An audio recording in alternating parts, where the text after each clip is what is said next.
నమస్కారం, ABK news కి స్వాగతం. హెడ్లైన్ చూద్దాం. రేవంత్ ఫేక్ వీడియోలు వైరల్ చేస్తున్నారు మోదీ.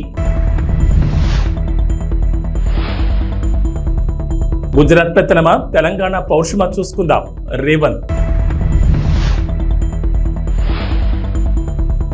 కూటమి మేనిఫెస్టో అంతా మోసం, సీఎం జగన్. తెలంగాణలో డబుల్ ఆర్ ట్యాక్స్ తీసుకొచ్చారు. డబుల్ ఆర్ ట్యాక్స్ పై విస్తృత చర్చ జరుగుతోంది. వ్యాపారులు, కాంట్రాక్టర్లు ఆర్ఆర్ ట్యాక్స్ కడుతున్నారు. డబుల్ ఆర్ ట్యాక్స్ తో నల్లధనం ఢిల్లీకి చేరుతోంది. ఆర్ఆర్ ఎవరో మీకు ఇప్పటికే అర్థమై ఉంటుంది. ఆర్ఆర్ ట్యాక్స్ ను అడ్డుకోకపోతే సర్వనాశనం తప్పదు అంటూ ప్రధానమంత్రి నరేంద్ర మోడీ రేవంత్ రెడ్డిని టార్గెట్ గా ఫైర్ అయ్యారు. జహీరాబాద్ బీజేపీ విజయ సంకల్ప సభలో పాల్గొన్న ప్రధాని మోడీ బీఆర్ఎస్, కాంగ్రెస్ పై ఫైర్ అయ్యారు. కాళేశ్వరం ప్రాజెక్టు పేరుతో బీఆర్ఎస్ పెద్ద స్కామ్ చేస్తుందన్నారు. కాళేశ్వరం అవినీతిపై విచారణ చేస్తామని కాంగ్రెస్ మాట తప్పిందంటూ విమర్శించారు. ఓటుకు నోటు కేసును గతంలో బీఆర్ఎస్ తొక్కిపెట్టిందని, కాళేశ్వరం స్కామ్ ని కాంగ్రెస్ తొక్కిపెడుతోందని ఆరోపించారు. సార్వత్రిక ఎన్నికలు ముగిసిన తర్వాత కేసీఆర్ భాజపాతో పొత్తు పెట్టుకోబోతున్నారని సీఎం రేవంత్ రెడ్డి ఆరోపించారు. భారతకు ఒక్క సీటు వేసినా అది వృధానే అవుతుందని అన్నారు. కారు కార్ఖానాకు పోయిందని, దానిని బజార్లో తోకానికి అమ్మాల్సిందేనని వ్యాఖ్యానించారు. భూపాలపల్లి జిల్లా రేకొండలో నిర్వహించిన జనచేతన సభలో రేవంత్ ప్రసంగించారు. వరంగల్ పట్టణానికి ఔటర్ రింగ్ రోడ్, ఎయిర్పోర్ట్ రాకుండా మోడీ అడ్డుకున్నారని విమర్శించారు.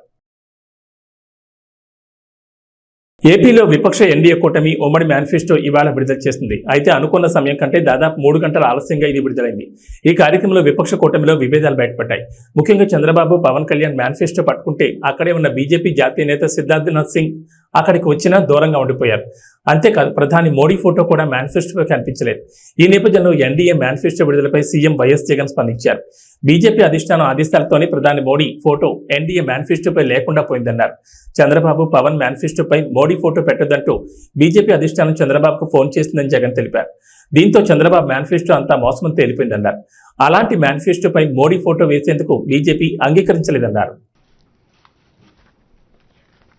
ఇచ్చిన ఈ మేనిఫెస్టోను ఒక బైబిల్గా, ఒక ఖురాన్గా, ఒక భగవద్గీతగా దీన్ని భావిస్తూ దీన్ని ఇంప్లిమెంట్ చేసిన పరిస్థితులు, దీన్ని ఇంప్లిమెంట్ చేసిన విధానం బహుశా దేశ చరిత్రలోనే ఈ 58 నెలలు అన్నది చిరస్థాయిగా చరిత్రలో ఎప్పటికీ కూడా నిలిచిపోతాయి.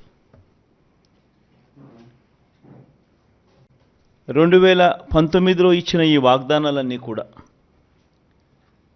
ఎంతో నిష్ఠగా మనం అమలు చేశాం. ఏ స్థాయిలో ఇది అమలు చేశాము అని అంటే, ఈ మేనిఫెస్టో అన్నది ప్రతి ప్రభుత్వ కార్యాలయంలో ఉన్న ప్రతి ఇంపార్టెంట్ అధికారి దగ్గర ఈ మేనిఫెస్టో ఉంది. ఏ స్థాయిలో ఇది అమలు చేశాము అని అంటే, ఈ మేనిఫెస్టో అన్నది రాష్ట్రంలో ఉన్న ప్రతి ఇంట్లో కూడా ఉంది. అంటే అన్నిసార్లు ఈ మేనిఫెస్టో వాళ్ళ ఇళ్ళకు పంపించాం. ప్రతి సంవత్సరం తర్వాత ఇదిగో ప్రోగ్రెస్ రిపోర్ట్, ఇదిగో అక్క, ఇదిగో చెల్లెమ్మ, ఇదిగో ప్రోగ్రెస్ రిపోర్ట్, ఇదిగో మా మేనిఫెస్టో, చెప్పినటువన్నీ మీరే టిక్ చేయండి అని మొట్టమొదటి సంవత్సరంలో 88%, 85%, 86% మొట్టమొదటి సంవత్సరంలో టిక్కు పెడితే చివరికి వచ్చేసరికి 99.5%, 99 ఎంత ధనంజయ్ ఎంత 99 చివరికి వచ్చేసరికి అదే 99% పైచిలుకు 99% పైచిలుకు మేనిఫెస్టోను మనం ఇంప్లిమెంట్ చేసి ప్రజల చేతుల్లో ఇచ్చిన పరిస్థితి. ఇలా ఈ మేనిఫెస్టోను ప్రతి ఇంట్లో కూడా చేర్చిన పరిస్థితులు ఎప్పుడైనా ఉన్నాయా, ఏదైనా ప్రభుత్వం చేసింది అని అంటే అది కూడా ఈ 58 నెలల కాలంలోనే జరిగిందని కూడా చెప్పడానికి గర్వపడతా ఉన్నా. నవరత్నాల పాలనకు నిజంగా అర్థం చెబుతూ ఏకంగా ఈ 58 నెలల కాలంలోనే, ఈ 58 నెలల కాలంలోనే ఏకంగా 2,70,000 కోట్ల రూపాయలు, మళ్ళా రిపీట్ చేస్తా ఉన్నా, ఏకంగా 2,70,000 కోట్ల రూపాయలు డిబిటీగా, అంటే నేరుగా నా అక్క చెల్లెమ్మల కోసం నేను బటన్ నొక్కడం, నా అక్క చెల్లెమ్మల కుటుంబాల ఖాతాల్లోకి నేరుగా డబ్బులు వెళ్ళిపోవడం. నేరుగా వారి చేతికి అది అందడం, ఇదొక హిస్టరీ. 2,70,000 కోట్ల రూపాయలు ఈ మాదిరిగా నా అక్క చెల్లెమ్మలకు దేవుడి దయతో మంచి చేయగలిగాం. పేదల ఆత్మగౌరవాన్ని, అవ్వాతాతల ఆత్మాభిమానాన్ని ఎరిగిన వాడిగా వాళ్ళ ఇంటికి ఈ పథకాలన్నీ డోర్ డెలివరీ చేసిన పరిస్థితులు కూడా ఈ 58 నెలల కాలంలోనే. రాజ్యాంగ మార్పుపై కొంతకాలంగా భాజపా కాంగ్రెస్ల నడుమ మాటల యుద్ధం జరుగుతోంది. దీనిపై కాంగ్రెస్ అగ్రనేత రాహుల్ గాంధీ మరోసారి స్పందించారు. కేంద్ర మంత్రి అమిత్ షాపై విమర్శలు గుప్పించారు. మన రాజ్యాంగాన్ని మార్చే శక్తి ఈ ప్రపంచంలోని ఎవరికీ లేదంటూ మండిపడ్డారు. భాజపా మరోసారి అధికారంలోకి వస్తే రాజ్యాంగాన్ని మారుస్తుందని ఆయా సందర్భాల్లో ఆ పార్టీ నేతలు స్పష్టంగా చెప్తున్నారు. ఈ విషయాన్ని అమిత్ షా కూడా చెప్పారని రాహుల్ ఆరోపించారు. బిఆర్ అంబేద్కర్ కాంగ్రెస్ దేశ ప్రజలతో కలిసి బ్రిటిష్ వారితో పోరాడి భారత రాజ్యాంగాన్ని రూపొందించారు. ఇది పేద ప్రజల ఆత్మ గొంతుక వంటిది. దాన్ని ఎవ్వరూ తాకలేరు. మార్చే శక్తి ప్రపంచంలో ఎవరికీ లేదు. అలాంటిది రాజ్యాంగ మార్పుకే కేంద్రంలోని భాజపా కలలు కంటోంది. అలా ఎన్నటికీ జరగనివ్వమని వ్యాఖ్యానించారు. పెరూరులో సోమవారం సాయంత్రం ఘోర ప్రమాదం జరిగింది. ప్రయాణికులతో వెళ్తున్న బస్సు లోయలో పడింది. ఈ దుర్ఘటనలో 23 మంది చనిపోయారు. మరో 6 తీవ్రంగా గాయపడ్డారు. బస్సు తాయాబాంబా నుంచి లిమా వెళ్తుండగా కుస్కా జిల్లాలోని రహదారిపై ఈ ప్రమాదం జరిగింది. సమాచారం అందుకున్న అధికారులు, సిబ్బంది అక్కడికి చేరుకున్నారు. వెంటనే సహాయక చర్యలు ప్రారంభించారు. అతి వేగం వల్లే ఈ ప్రమాదం జరిగినట్లు తెలుస్తోంది. ఢిల్లీ సీఎం అరవింద్ కేజ్రీవాల్ అరెస్టుపై సుప్రీంకోర్టు మంగళవారం కీలక వ్యాఖ్యలు చేసింది. లోక్సభ ఎన్నికలకు కేవలం కొద్ది రోజుల ముందే కేజ్రీవాల్ని ఎందుకు అరెస్ట్ చేశారనే ప్రశ్నలపై ఎన్ఫోర్స్మెంట్ డైరెక్టరేట్ స్పందించాలని సర్వోన్నత న్యాయస్థానం దర్యాప్తు ఏజెన్సీని కోరింది. ఢిల్లీ మద్యం పాలసీ కేసులో ఈడీ తనను అరెస్ట్ చేసి రిమాండ్కు తరలించడాన్ని సవాల్ చేస్తూ అరవింద్ కేజ్రీవాల్ దాఖలు చేసిన పిటిషన్ను విచారిస్తూ సుప్రీంకోర్టు బెంచ్ దర్యాప్తు ఏజెన్సీని ప్రశ్నించింది. వ్యక్తి స్వేచ్ఛ అనేది చాలా కీలకమైందని, దీన్ని మీరు నిరాకరించలేరని జస్టిస్ సంజీవ్ ఖన్నా పేర్కొన్నారు. ఇక కేజ్రీవాల్ను అరెస్ట్ చేసిన సమయంపైన ప్రశ్నలు తలెత్తున్నాయని అన్నారు. విచారణ చేపట్టడం, ఆపై పలు ఫిర్యాదుల పునరావృతం కావడం మధ్య ఎందుకు విరామం ఉందనే వివరాలపైన స్పందించాలని దర్యాప్తు సంస్థను సుప్రీంకోర్టు కోరింది. ఛత్తీస్గఢ్లో మరో భారీ ఎన్కౌంటర్ జరిగింది. నారాయణపూర్, కాంకేర్ జిల్లాల సరిహద్దుల్లో మంగళవారం ఉదయం భద్రతా దళాల కాల్పుల్లో 10 మంది మావోయిస్టులు మరణించారు. వీరిలో 3 మహిళలు ఉన్నారని పోలీసులు వెల్లడించారు. గత 15 రోజుల వ్యవధిలో మావోయిస్టులకు ఇది రెండో ఎదురుదెబ్బ. తాజా ఎన్కౌంటర్కు సంబంధించి అధికారులు తెలిపిన వివరాల ప్రకారం 2 జిల్లాల సరిహద్దుల్లోని అబూజ్మడ్లోని టేక్ మీటా, కాకూర్ అడవుల్లో మావోయిస్టులు ఉన్నట్లు సమాచారం అందింది. దీంతో నారాయణపూర్ ఎస్పీ ప్రభాత్ కుమార్ నేతృత్వంలో జిల్లా reserve guard, DRG, special task force, STF దళాలు సంయుక్తంగా సెర్చ్ ఆపరేషన్ చేపట్టాయి. మధ్యప్రదేశ్ చెందిన కాంగ్రెస్ చెందిన 3వ కీలక నేత రాహుల్ గాంధీ రాష్ట్రంలో ఎన్నికల ప్రచారం నిర్వహిస్తున్న రోజున 1000 మంది మద్దతుదారులతో బీజేపీకి ధీటుగా నిలిచారు. ముఖ్యమంత్రి మోహన్ యాదవ్, రాష్ట్ర పార్టీ చీఫ్ విడి శర్మ, మాజీ హోంమంత్రి నరోత్తమ్ మిశ్రా సమక్షంలో కాంగ్రెస్ మాజీ మంత్రి 6 సార్లు ఎమ్మెల్యే ఎన్నికైన రామ్ నివాస్ రావత్ ఈరోజు షియోపూర్ భారీ ర్యాలీలో బీజేపీలో చేరారు. ₹1 కూడా కట్టే పని లేకుండానే ఒక్కో కుటుంబానికి 25 లక్షల ఆరోగ్య బీమా కల్పించే పథకాన్ని దేశంలోని తొలిసారిగా ఆంధ్రప్రదేశ్లో అమలు చేస్తామని కూటమి ప్రకటించింది.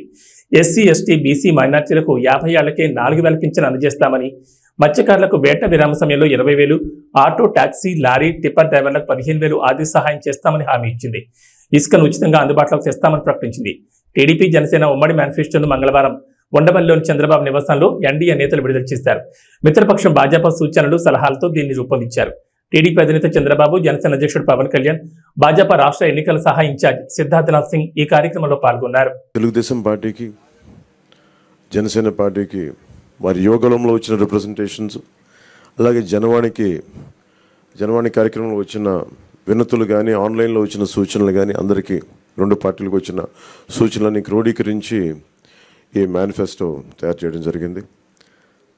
ముఖ్యంగా రాష్ట్ర ప్రజల నేటి అవసరాలను తీరుస్తూ రేపటి ఆకాంక్షలకు సాకారం చేసే ఈ మేనిఫెస్టోని కూటమి ప్రభుత్వం పరిశుభ్రంగా దీన్ని అమలు చేస్తుంది. దీంట్లో ముఖ్యమైన అంశాలు ఏమేమి తీసుకున్నామంటే, ఆంధ్రప్రదేశ్ ప్రజల భవిష్యత్తు ఆల్మోస్ట్ కత్తి మనపైన వేలాడుతూ ఉంది.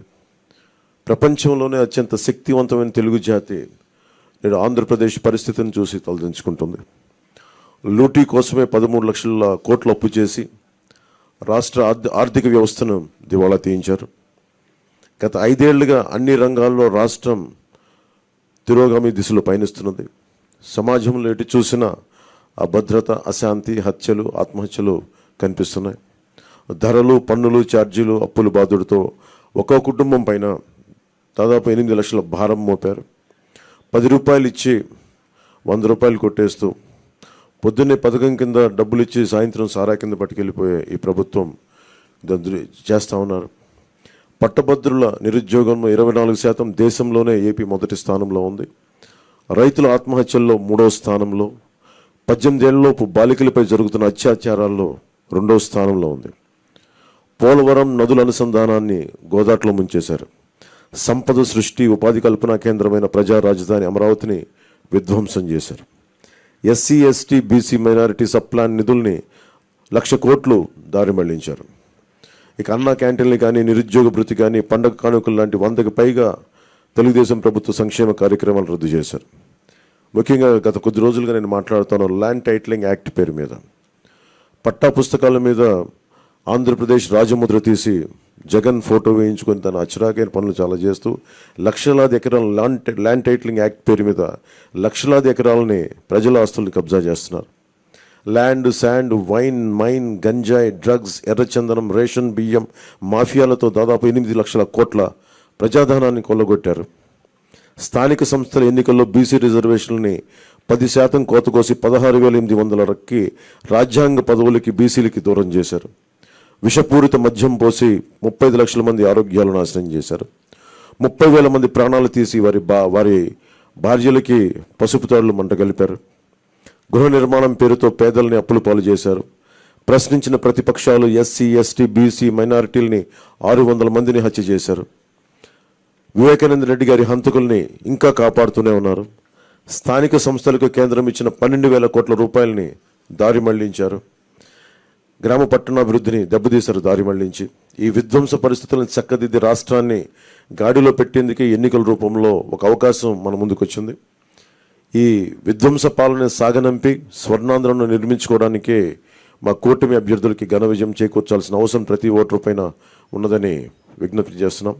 తెలుగుదేశం పార్టీ చేసిన సూపర్ 6, అలాగే జనసేన ప్రతిపాదించిన షణ్ముఖ వ్యూహం, ఈ మూడిటితో కలిపి ముందుగా మేము 12తో ప్రారంభించి ఈరోజు సంపూర్ణంగా అన్ని ఎస్సీ, ఎస్టీ, అన్ని రకాల వర్గాలకి, ముస్లిం మైనారిటీలకి, క్రిస్టియన్లకి, అన్ని సంఘాల వాళ్ళకి, అన్ని రంగాల వాళ్ళకి చాలా సమగ్రంగా ఏర్పడిన కూటమి ఇది మన ఈ మేనిఫెస్టో. ఇది ముఖ్యంగా దీంట్లో నేను మీ దృష్టికి తీసుకొచ్చేది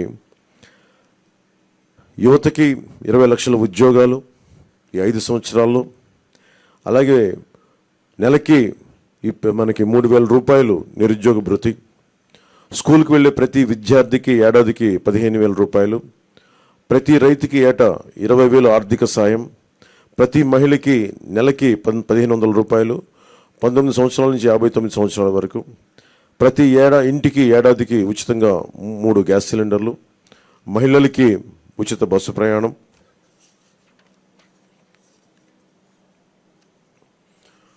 మత్స్యకారులకు సంబంధించి సముద్ర వేట విరామ సమయంలో మత్స్యకారులకు 20,000 రూపాయల ఆర్థిక సాయం, జీవో2 2017ని రద్దు చేస్తాం, బోట్ల మరమ్మతులకు కానీ ఆధునిక కమ్యూనికేషన్లకు కానీ ఆర్థిక సాయం అందిస్తాం. మాజీ మంత్రి వివేకానంద రెడ్డి హత్య కేసులో సీఎం జగన్ ఆయన సతీమణి భారతిరెడ్డిని సిబిఐ ఎందుకు విచారించలేదని వివేక కుమార్తె సునీత ప్రశ్నించారు. పులివెందులలో వివేక హత్య జరిగిన ఇంట్లోనే మంగళవారం మీడియా సమావేశం ఏర్పాటు చేసి ఘటన రోజు పరిణామాలు, తర్వాత దర్యాప్తు వెలుగులోకి వచ్చిన వివరాలపై పవర్ పాయింట్ ప్రజెంటేషన్ ఇచ్చారు. తాను చెబుతున్నవన్నీ దర్యాప్తు వివరాలకు దగ్గరగా ఉన్నవేనని వివరించారు. టెక్కల్ నియోజకవర్గం నుండి ఉమ్మడి కూటమి అభ్యర్థిగా బరిలో ఉన్న దువ్వాడ శ్రీనివాస్ టీడీపీ వైఫల్యాలు మరియు జగన్ ప్రభుత్వం చేపట్టిన అభివృద్ధి పనుల గురించి ఆయన ఏ విధంగా వివరించారో ఆయన మాటల్లోనే విందాం. మా ప్రతినిధి లీలా మాదిరితో Duvvada Srinivas face to face. ఇప్పుడు ఆ వివరాలు చూద్దాం.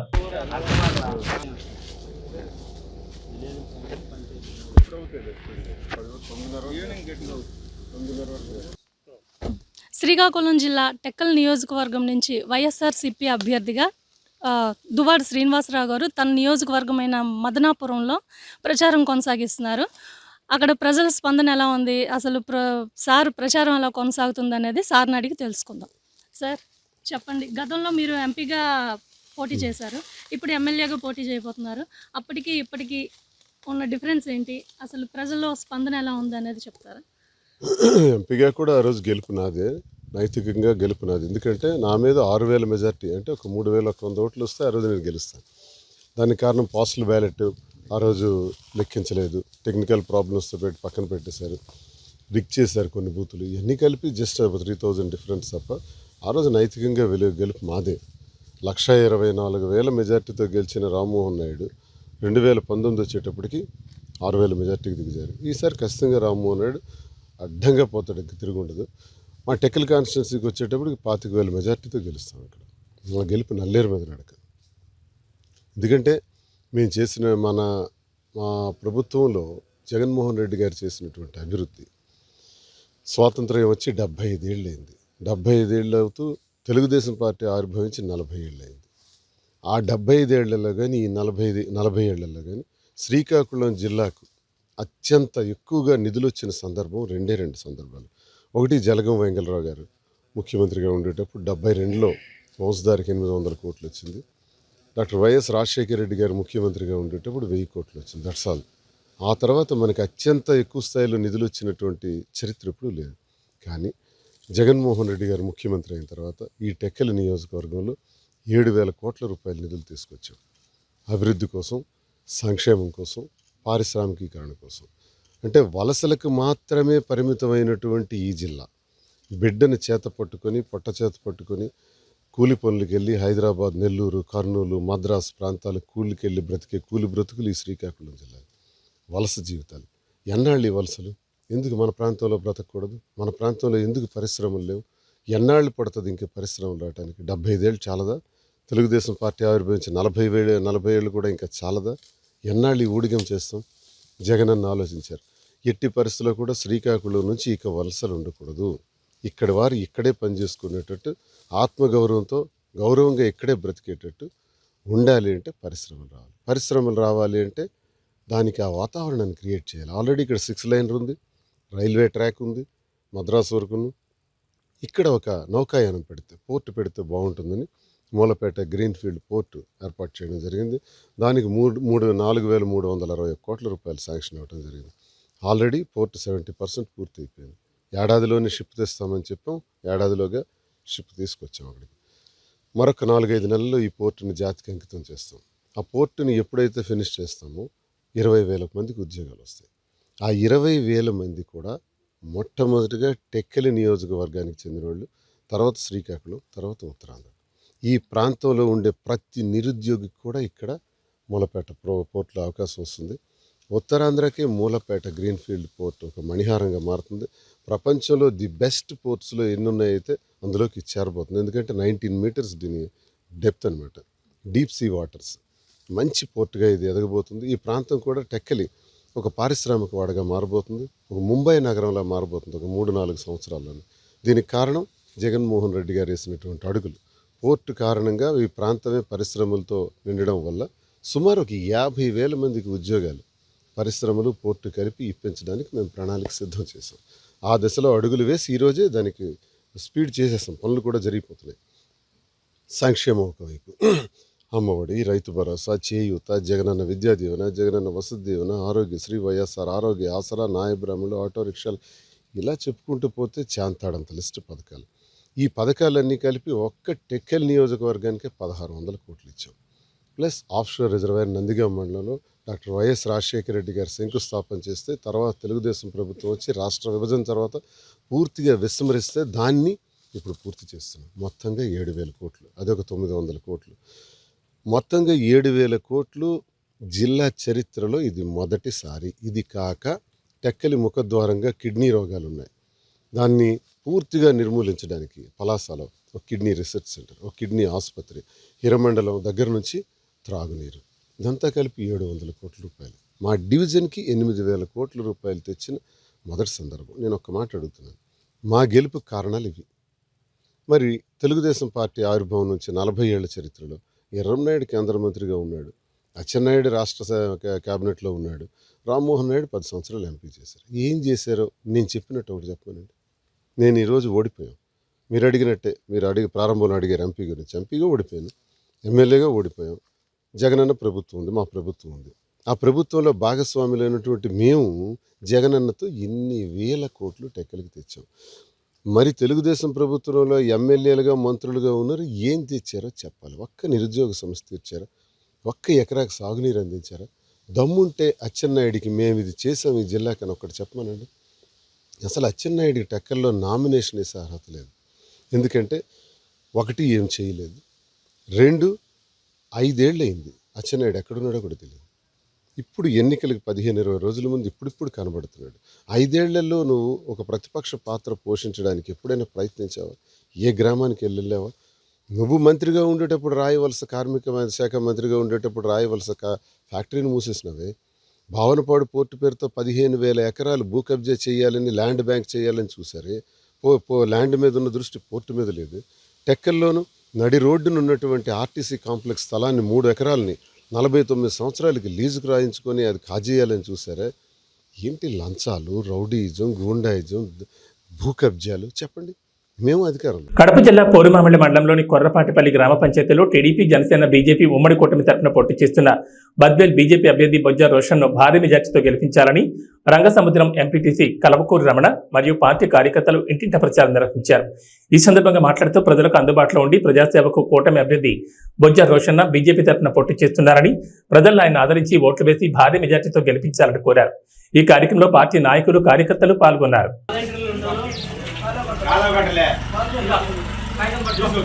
కమలం పువ్వు గుర్తుకే కమలం పువ్వు గుర్తుకే కమలం పువ్వు గుర్తుకే విజయమ్మ గారి. ఈరోజు కొరపాటిపల్లెలో మన బొజ్జ రోషన్న గారికి కమలం పువ్వు గుర్తుపైన ఓటేసి అత్యధిక మెజార్టీ తీసుకురావాలని చెప్పి క్యాన్వాస్ చేయడం జరిగింది. ఈ క్యాన్వాస్ మన మల్లికార్జున్ గారు, అచ్చిరెడ్డి గారు, అల్లూరయ్య గారు, సిద్ధయ్య గారు, మహేంద్ర గారు, శ్రీనివాసులు గారు, పీరయ్య గారు, పెద్ద పీరయ్య గారు వీళ్ళ ఆధ్వర్యంలో క్యాన్వాస్ విజయవంతంగా నిర్వహించడం జరిగింది. ప్రజల్లో స్పందన చాలా అద్భుతంగా ఉంది. మన బద్వేల్ నియోజకవర్గంలో బొజ్జ రోషన్న గారి విజయం తథ్యం. మెజారిటీ కోసమే మేము చూస్తున్నాం. ఖచ్చితంగా చంద్రబాబు నాయుడు గారు ఈ రాష్ట్రానికి ముఖ్యమంత్రి కూటమి తరపున ముఖ్యమంత్రి కాబోతున్నారు. చంద్రబాబు నాయుడు గారు ముఖ్యమంత్రి అయితే ముఖ్యంగా మహిళలకు అయితేనేమి చాలా మంచి పథకాలు ఉన్నాయి. అదేవిధంగా ఈ గవర్నమెంట్ వచ్చిన తర్వాత ప్రతిదీ కూడా అధిక రేట్లు పెంచి పేద మధ్యతరగతి వాళ్ళ నడ్డి విరిచారని చెప్పి ఈ సందర్భంగా నేను ఆరోపిస్తున్నాను. అదేవిధంగా చంద్రబాబు నాయుడు గారు గవర్నమెంట్ వస్తే పేదలే కాకుండా నిరుద్యోగ యువత అయితేనేమి, ఉద్యోగస్తులు అయితేనేమి అందరూ కూడా సంతోషంగా ఉంటారని చెప్పి ఈ సందర్భంగా తెలియజేస్తాను. అదేవిధంగా చంద్రబాబు నాయుడు గారు సీఎం అవ్వాలి అంటే కనుక మన ఈరోజు బొజ్జ రోషన్న గారిని బద్వేల్ నియోజకవర్గం నుంచి కమలం పువ్వు గుర్తుపైన ఓటేసి మనం ఎమ్మెల్యేగా చేసుకోవాల్సిన అవసరం ఎంతైనా ఉందని చెప్పి మేము ఓటర్లను అభ్యర్థించడం జరిగింది. అదేవిధంగా ఈరోజు రాష్ట్రం జగన్మోహన్ రెడ్డి గారు రాష్ట్రాన్ని సచివాలయాలు అయితేనేమి, ఎక్సైజ్ శాఖ అయితేనేమి, ఇలా పార్కులు అయితేనేమి, ఇలా అనేక ఆస్తులు తాకట్టు పెట్టి డబ్బులు తీసుకొచ్చి ఈరోజు రాష్ట్రాన్ని అంధకారంలో ముంచాడని చెప్పి కూడా ఆరోపిస్తా ఉన్నారు. ఈరోజు జగన్మోహన్ రెడ్డి గారు సీఎంగా ఉంటే ఇలాగే కొనసాగితే కనుక మీరు చూస్తున్నారు ఈరోజు ల్యాండ్కు సంబంధించి ఒక యాక్ట్ తీసుకొచ్చారు. ఈ యాక్ట్కు సంబంధించి ఎన్నో మన ప్రజలైతేనేమి, రైతులైతేనే ఎన్నో ఇబ్బందులు ఎదుర్కొనే అవకాశాలు కూడా ఎన్నో ఉన్నాయని చెప్పి నేను తెలియజేస్తా ఉన్నా. అదేవిధంగా మన పాస్బుక్ల పైన, మన భూమి పైన ఆయన ఫోటో ఏంది, ఆయన పెత్తనం ఏంది అనేది కూడా నేను ఆరోపిస్తా ఉన్నా. కాబట్టి ఈ జగన్మోహన్ రెడ్డి గారికి బుద్ధి చెప్పాలి అంటే, జగన్మోహన్ రెడ్డి గారిని ఇంటికి పంపించాలంటే మనం ఖచ్చితంగా బొజ్జ రోషన్న గారికి కమలం పువ్వు గుర్తుపోయిన ఓటేసి ఎమ్మెల్యేగా చేసుకొని, అదేవిధంగా ఎంపీకి మన సైకిల్ గుర్తుకు భూపేశ్ రెడ్డి గారికి ఓటేసి ఎంపీగా చేసుకున్నామంటే కనుక మన చంద్రబాబు నాయుడు గారు సీఎం అవుతారు. చంద్రబాబు నాయుడు గారు సీఎం అయితే రాష్ట్రం నిజంగా సుభిక్షంగా ఉంటుంది.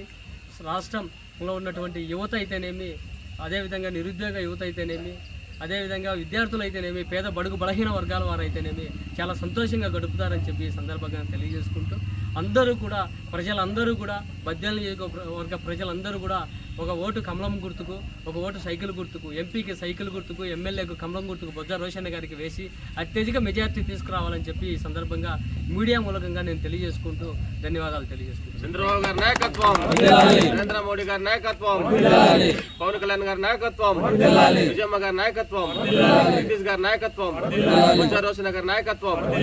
కమలం పువ్వు గుర్తుకే మన ఓటు, కమలం పువ్వు గుర్తుకే మన ఓటు, కమలం పువ్వు గుర్తుకే మన ఓటు. జై తెలుగుదేశం, జై తెలుగుదేశం, జై తెలుగుదేశం, జై తెలుగుదేశం. ఉండ్రాజవరం మండలం పాలంగి గ్రామంలో ఎన్నికల ప్రచారం నిడదవోలు నియోజకవర్గ శాసనసభ్యులు కాంగ్రెస్ పార్టీ ఎమ్మెల్యే అభ్యర్థి జి శ్రీనివాస్ నాయుడు మరియు Rajahmundry YSR Congress party parliament MP అభ్యర్థి గూడూరు శ్రీనివాస్ నిర్వహించారు. ఈ సందర్భంగా మాట్లాడుతూ దేశంలోనే ఏ రాష్ట్ర ముఖ్యమంత్రి చేయనంత అభివృద్ధి సంక్షేమ పథకాలు అందిస్తోంది వైఎస్ జగన్మోహన్ రెడ్డి ఒక్కరే అని తెలిపారు. కుల మత రాజకీయాలకు అతీతంగా లంచాలకు తావు లేకుండా పేదలకు అందిస్తున్న సంక్షేమ పథకాలు చేసిన అభివృద్ధి పనులే వైఎస్ఆర్సీపీ పార్టీకి ఘన విజయాన్ని అందిస్తాయన్నారు. 2 ఓట్లు ఫ్యాన్ గుర్తుగా ఓటేయాలని ఓటర్లను అభ్యర్థించారు. ఈ కార్యక్రమంలో కార్యకర్తలు పాల్గొన్నారు.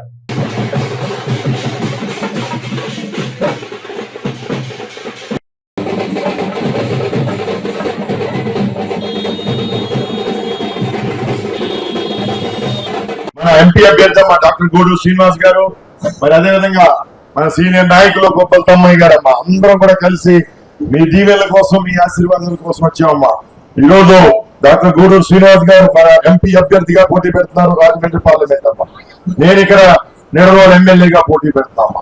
2 ఓట్లు ఇస్తారు ఎంపీ ఎమ్మెల్యే ప్రతి ఒక్కరికి అమ్మా. 2 ఓట్లు కూడా బాగున్నారా?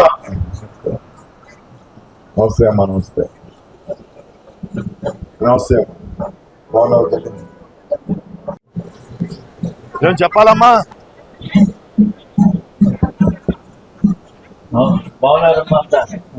ఎలా ఉన్నావు? Very good very good. ఓహో, నువ్వు నీ చేత్తో నీవు అందరికి పార్టీ ఏదైనా ఓటు నాకేనా? అమూల్యమైన పవిత్రమైన 2 ఓట్లు కూడా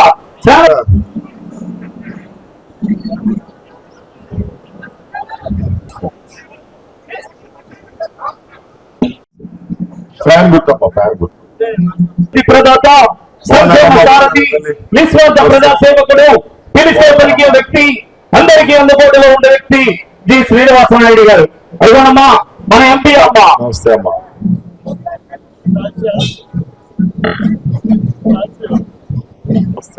రాబోయే రోజుల్లో వాలంటరీ వ్యవస్థ మర్చిపోకుండా 2 ఓట్లు కూడా ఈ రోజు మన బ్యాలెట్ పేపర్ మీద లోపలికి వెళ్ళాక బ్యాలెట్ పేపర్ మీద 2 కూడా 3వ నెంబర్ అమ్మాయి. ఎంపీ గారి 3వ బటన్ నొక్కాలి, ఎమ్మెల్యే గారు కూడా 3వ నెంబర్ బటన్ నొక్కాలి. ఏమో బాగున్నారా తల్లి? ప్రస్తుతం ఐపీఎల్ 2024 సీజన్ రసవత్తరంగా సాగుతుండగా మరోవైపు ఈ ఏడాది T20 ప్రపంచ కప్ కోసం భారత జట్టులో ఎవరికి చోటు దక్కుతుందనే విషయం గురించి అందరూ ఉత్కంఠగా ఎదురుచూస్తున్న సమయంలో బీసీసీఐ కీలక ప్రకటన చేసింది. T20 వరల్డ్ కప్ కు భారత జట్టును బీసీసీఐ ఇవాళ ప్రకటించింది. భారత జట్టుకి రోహిత్ శర్మ కెప్టెన్ గా ఉండగా వైస్ కెప్టెన్ గా హార్దిక్ పాండ్యాకి బాధ్యతలు అప్పగించారు. కేఎల్ రాహుల్, రుతురాజ్ గైక్వాడ్ కు జట్టులో చోటు దక్కలేదు. ఏబీ బులెటిన్ విశేషం. నమస్కారం.